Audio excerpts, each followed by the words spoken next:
Hello, and welcome back to Essay Masters Grad School Essay Course. Today, we're going to talk about a few further points to consider as you work on your statement. Let's get right to it. First, let's talk about your tone and the level of detail that you need. We've talked about this a few times, but we can't emphasize enough.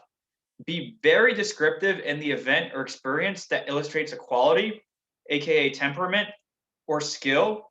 Offer details that support your claim, and then conclude in detail about what you learned, not what you felt or why you did it. It is almost impossible to be too detailed with these essays, so dig deep. As you dig in, though, make sure you strive for clear, professional, clean writing. This is not the place for fancy metaphors or exaggerated language. Think of how you'd write a cover letter for a job you're applying to and try and mirror that style. And most of all, don't write out your resume or CV in paragraph format. This isn't just what you did, but as Mitch Prinstein says, what you learned. We're not so much repeating information here as we are emphasizing it. What you learned, not just what you did. Now, with that said, not everything will be clean cut.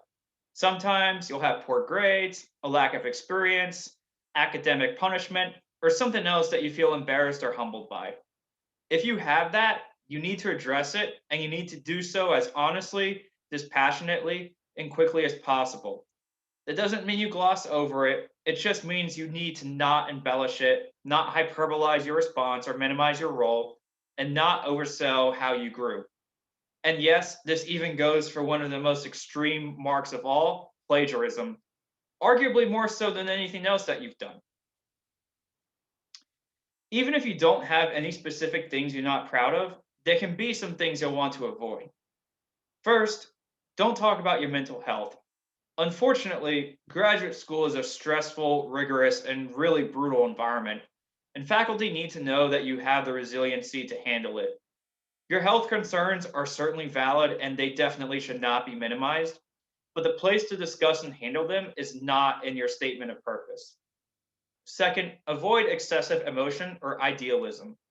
We've talked about this before, but love of a subject is not enough. Your temperament is going to be far more important than your love of a subject. Now, you can briefly mention that you have a great passion or an interest for a field in a sentence or two, but we wouldn't recommend devoting entire paragraphs or sections to it. Third, avoid revealing too much personal information.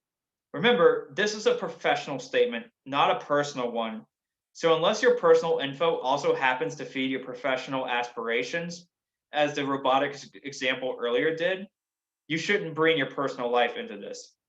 And finally, simple typos, grammatical errors, and misspellings will tank your application almost on the spot. Having a polished draft is necessary to be considered. Do not submit anything that hasn't been thoroughly proofread and examined many times over.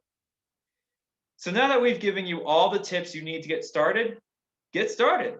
But before you submit your application, before you consider your statement done, come back for one last video on some final steps that you can take to ensure that your essay is as strong as possible.